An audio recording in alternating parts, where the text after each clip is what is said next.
Toffler. Every time I give a speech, when I have an opportunity to give a speech, uh, I try to, part with people the importance of reading, the need to take a continuous learning approach to life, and in particular for those who are on their agile journey. They need to continue to take a continuous learning approach, and to meet their signposts.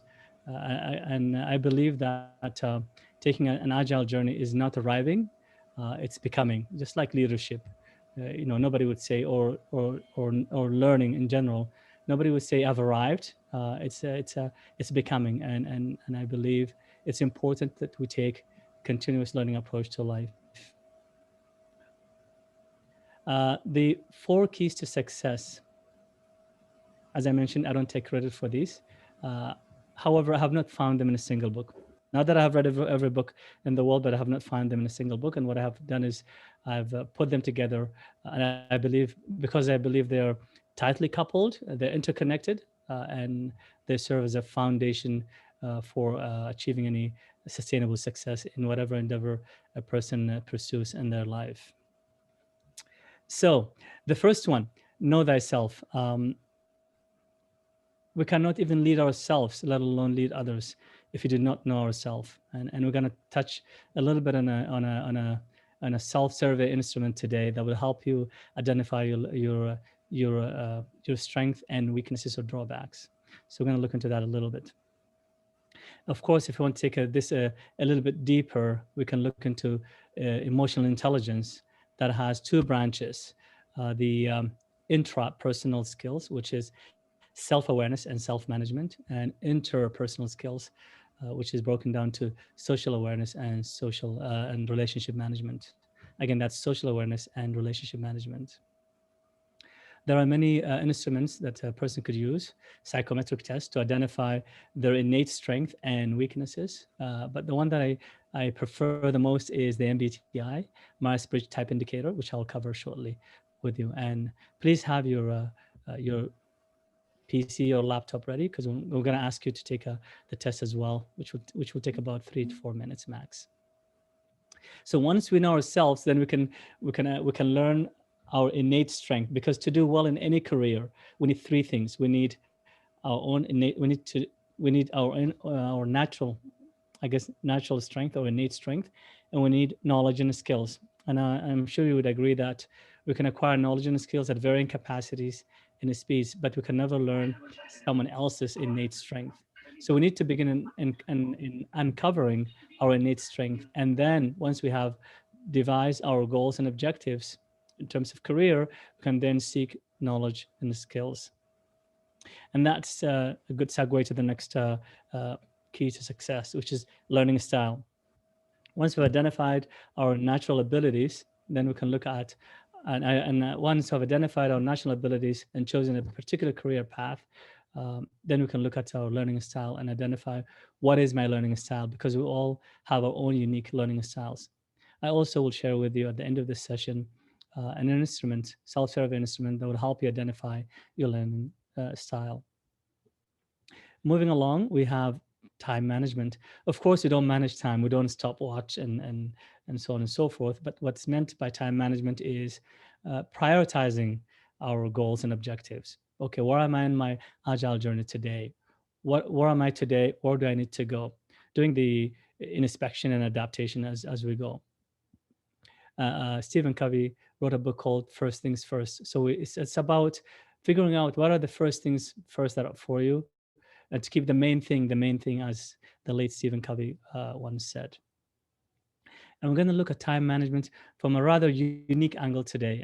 I'm sure you've read books or articles on time management, and you've come across to-do lists and things of that nature.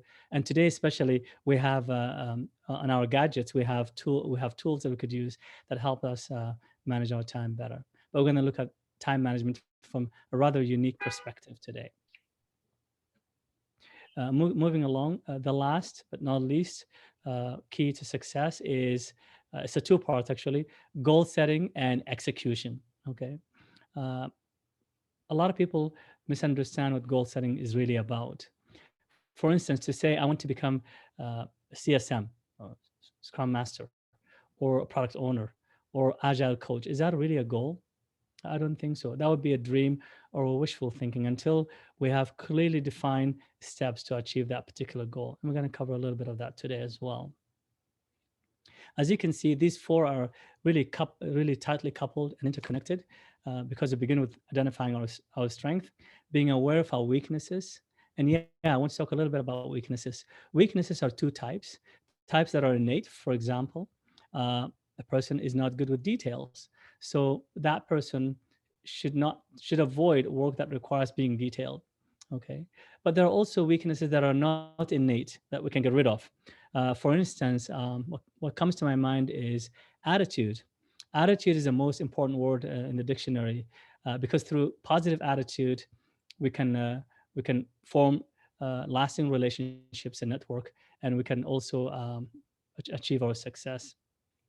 So, for instance, if you look at attitude, you might see a person who is grumpy looking or rough looking around his or her colleagues or extended team members. But as soon as a manager, as his or her manager walks in, you see a big smile from cheek to cheek. That shows you attitude is something we can control, right? So nobody is born with negative attitude per se. Another example of a weakness that's not innate that we can change is, for example, procrastination, right? We can get rid of procrastination. I think procrastination is the number one enemy for people from achieving, the number one enemy that gets in people's way in achieving their goals. Those are a few examples. Um, Moving along here, know thyself. I'm going to go deep a little bit on each element, as I mentioned earlier. Know thyself. Aristotle once said, knowing yourself is the beginning of all wisdom. If we don't know ourselves very well, how can we work on our agile journey, right? How can we work with our teams, our colleagues, or even at the department or organization level if we want to become a coach, team coach, or enterprise coach? So the beginning of success is to start in knowing ourselves. Here is MBTI model that I mentioned earlier. So MBTI looks at four things. The first thing it looks at is, one of the first things it looks at is energy. Where does the person get the energy from? And we have introverts and extroverts. So introverts get their energy from being alone, right? Or being in a small group. In being introvert, however, does not mean that person is shy. Okay, people really uh, see those two things as synonymous, being shy and introvert. They're not actually.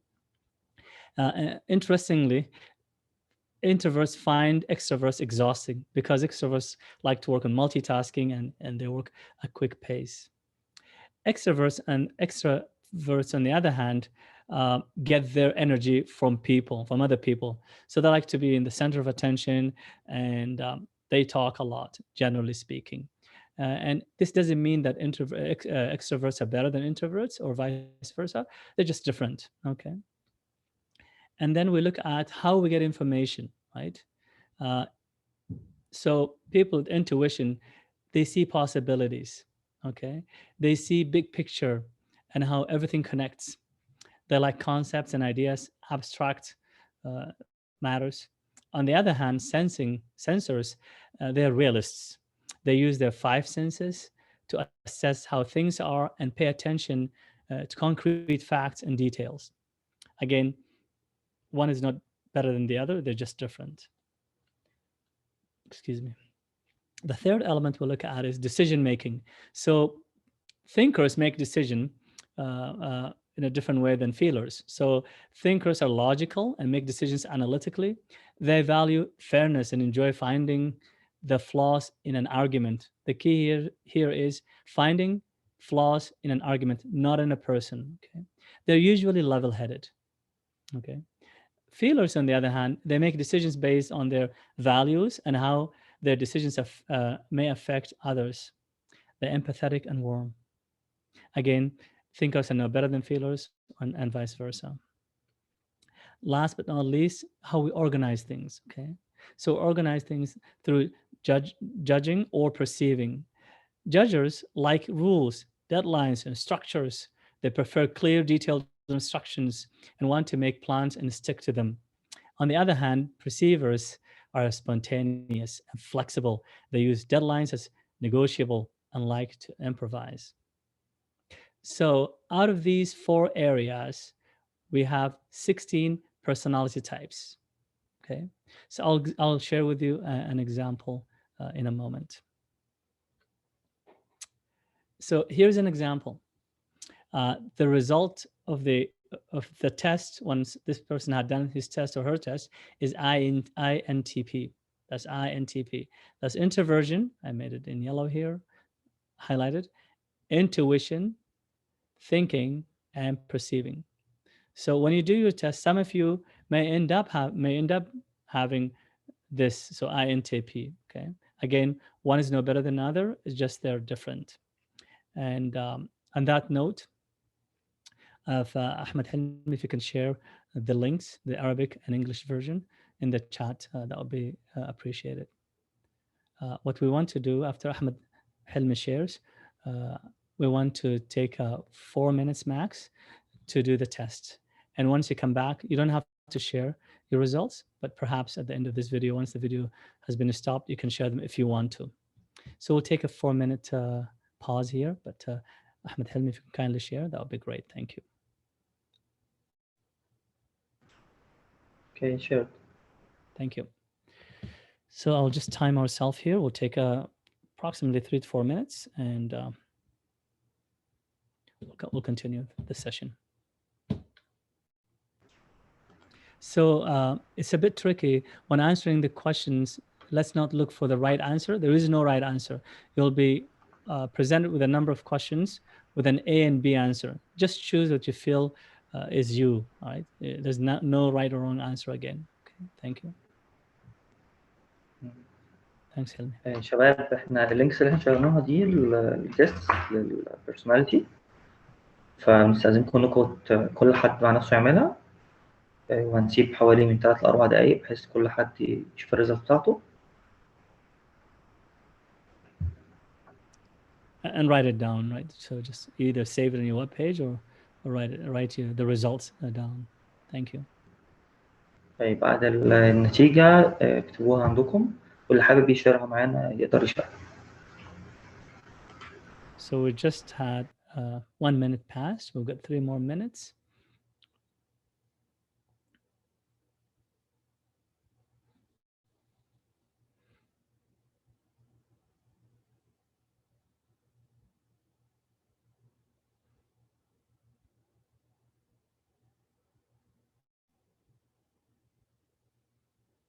If you feel rushed, don't worry. You can do the test again at your own leisure later on.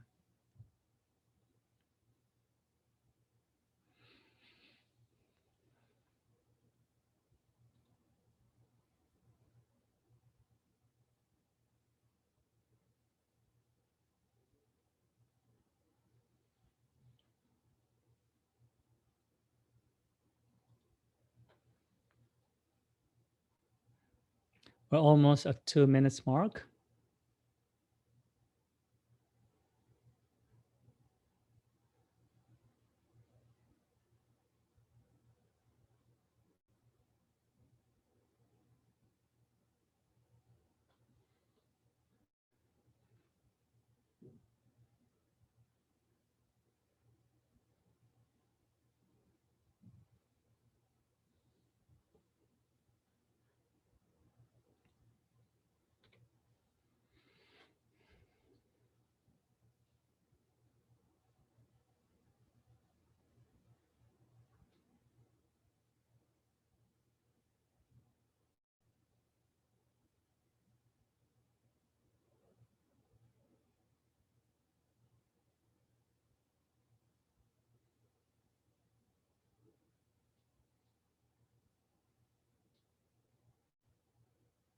We're almost at 3 minutes mark.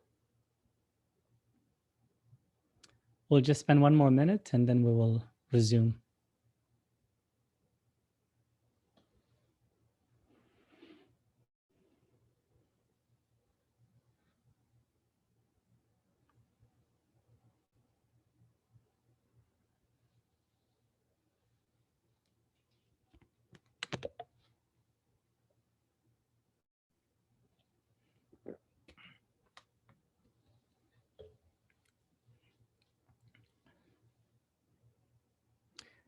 3.5 minutes.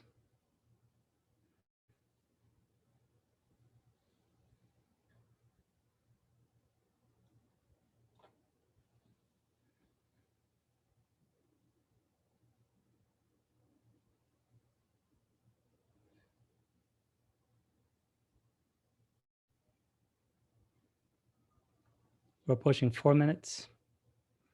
Okay, we'll stop here and continue. It's now 4 minutes. So I've looked up and found out that Elon Musk, he is actually INTP. Uh, I have three with him, three, I mean, of those.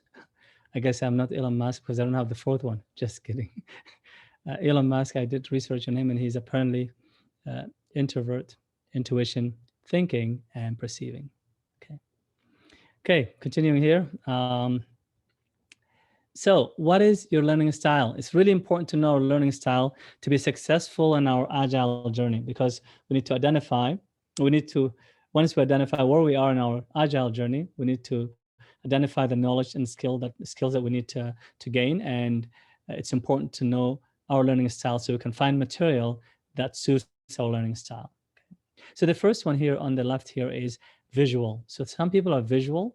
They like diagrams, maps, graphs, charts, and flow charts. Okay, so they like information to be presented to them in those formats. Some people are auditory. Again, there's no one or the other. Apparently, we can have all of them, but we're dominant on one side. Someone may be more dominant in the visual side. Another person may be more dominant in the auditory side. So people that have dominant auditory learning style, they like lectures, group discussions, audiobooks. And this is important to know as we are in our agile, as we work on our agile journey, and we work with teams as team coach or organizational coach, that we become aware of the different learning styles people have. And if you can also know the different personality types, then we can become more effective in interacting and working, collaborating with the extended teams. So moving along here, read, write. Some people actually like to learn through text-based input and output. Okay, so they learn by reading books and articles and writing. For example, PowerPoint would also fall into this category. Okay. The fourth one is kinesthetic. People who are kinesthetic, they like to learn by experience or practice, whether simulated or real, through demonstrations, what have you. These are the four learning styles.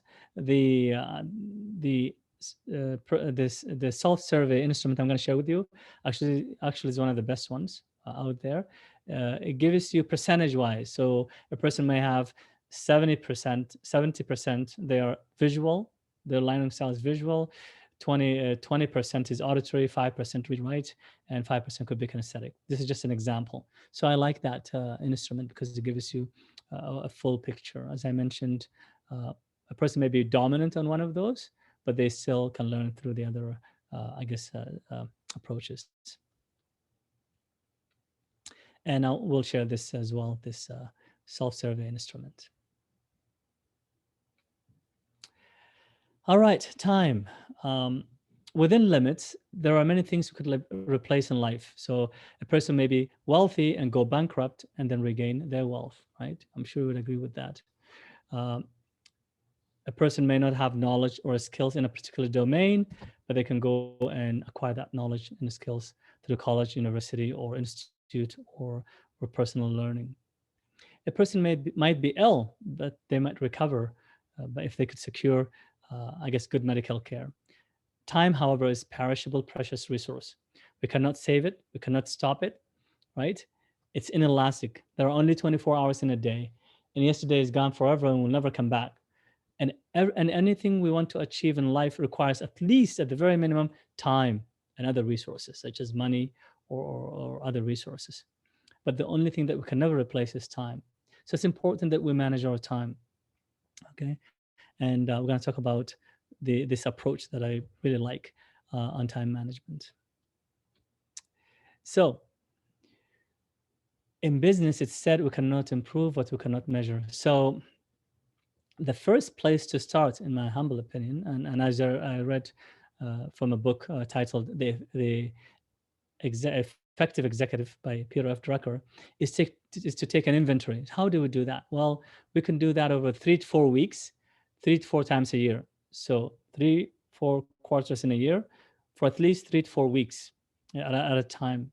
The reason we take an inventory of the time is twofold. One, to identify the activities that we don't do regularly, right? Attending a wedding or going on a particular business trip, right? The other point is to identify the activities that we daily do, right? And especially for an agile journey, we want to reclaim much of our time and to pursue our goals and objectives. And we can share this knowledge with the teams and that we coach or we work with as well to help them better manage their time. So this exercise is very simple. What we do, we take a piece of sheet every day for 3 weeks or 4 weeks, and we write down the activities we do daily. Shorthand, of course, not elaborate, but shorthand.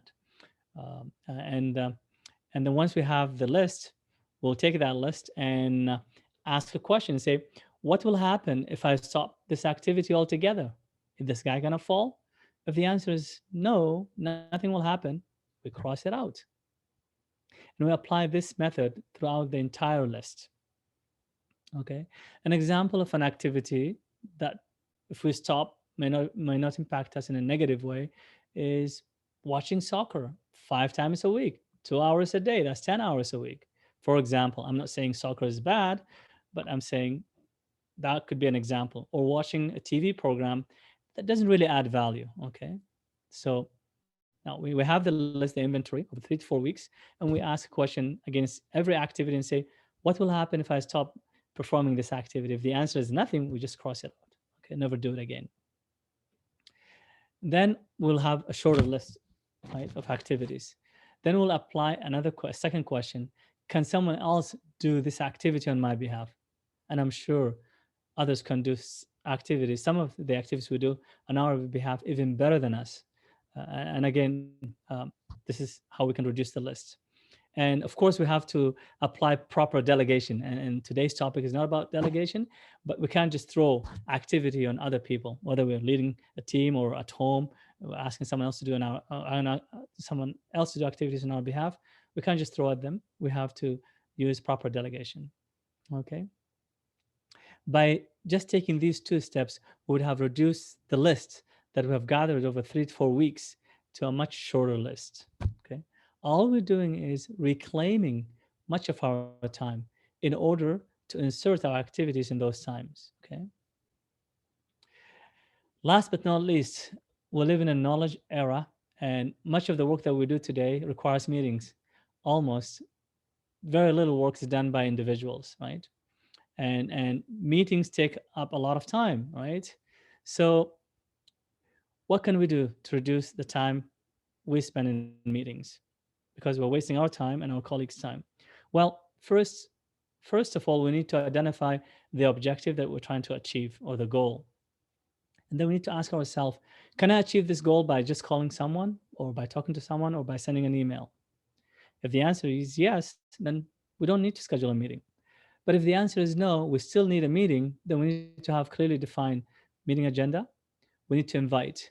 These are some of the steps we can take. This is not an exhaustive list by any means. We need to define clear objective or meeting agenda, and we need to invite those who could contribute to the meeting. And we need to assign action items to the ones who can actually complete activities, so the action items that have been agreed upon in the meeting.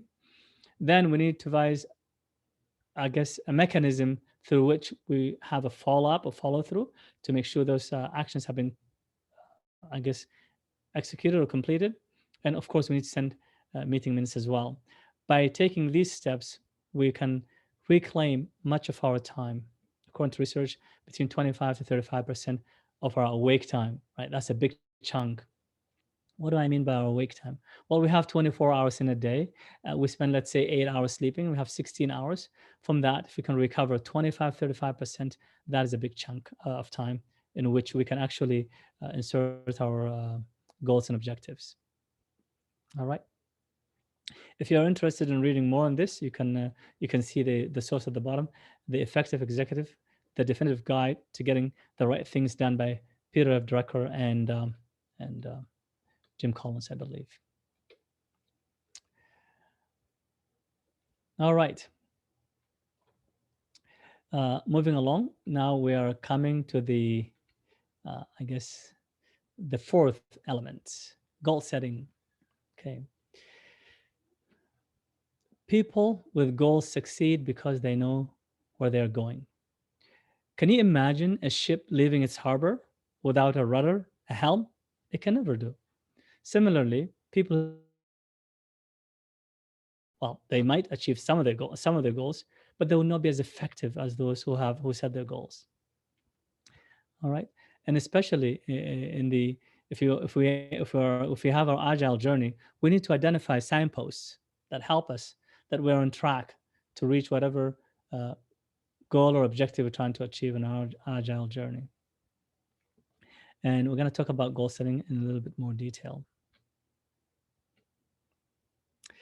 So, goal setting. I'm sure you know about the 5 characteristics of a goal. Okay, we're going to go through them rather quickly here. So, for a goal to be goal, it has to have 5 characteristics.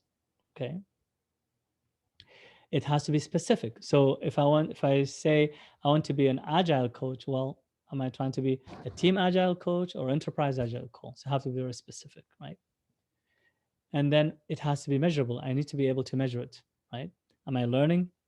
Am I getting better at coaching by having transparency and inspecting, asking the people that we're coaching for their feedback and adapting, right? Using our Scrum pillars, right? And is my goal achievable, right? If I just learn about, let's say, Agile yesterday or one of the Agile frameworks, for example, Scrum yesterday, can I say I want to be an Agile coach in about a month? That's not achievable, right? So it has to be achievable. Relevant. It has to be relevant to my, we started with know thyself. It has to be relevant to my career path, using my strength, right? Otherwise, pursuing a goal or an objective that's not in alignment with my strength may not really help me, right? Finally, we have to have time boxed, right? Our goal has to be time boxed, and we have to have a time bound. So if I want to set a goal and say I want to be a team coach in about 3 years, right? Okay, now we have, it's a specific, it's measurable, perhaps it's achievable because I've been in this agile for the last 3 years.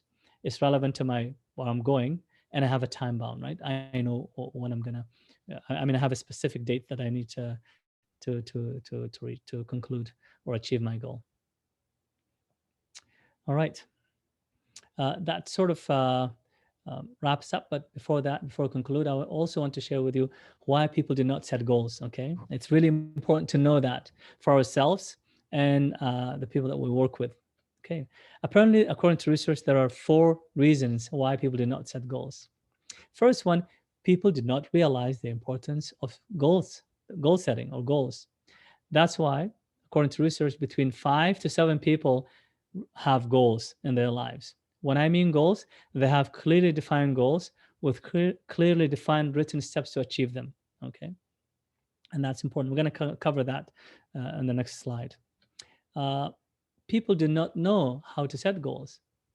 That's why I hear someone saying, look, I want to be an agile coach, but they don't know which agile coach they want to be. Do they want to be a team coach or enterprise coach? They may not have a clue what's required to be an agile coach, right? They have not spoken to anyone who is an agile coach. So how can they get there, right?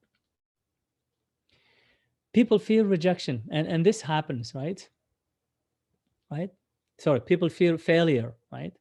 And nothing worthwhile has ever been achieved without failures. I mean, look at Abraham Lincoln. He became a president after trying 10 times to be a president of the United States. Thomas Edison comes to my mind. He tried, I don't know, 999 times to develop a bulb for us, right? So nothing meaningful is achieved without failure, right? And it's normal to fail. but we need to learn from our failures and again inspect and adapt and continue to pursue our goals. Finally, people fear rejection, right? And yeah, people might reject, but that's okay, right? And if you're asked to be, if you're requested to be a coach, and if you're rejected, it's okay, you can try again, right?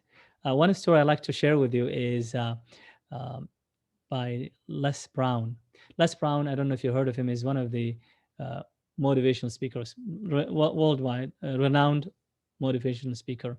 And when he was young, he went and applied for, I guess, a position, disc jockey, a person who does, I guess, radio ads. And the manager told him, look, do you have any broadcast experience?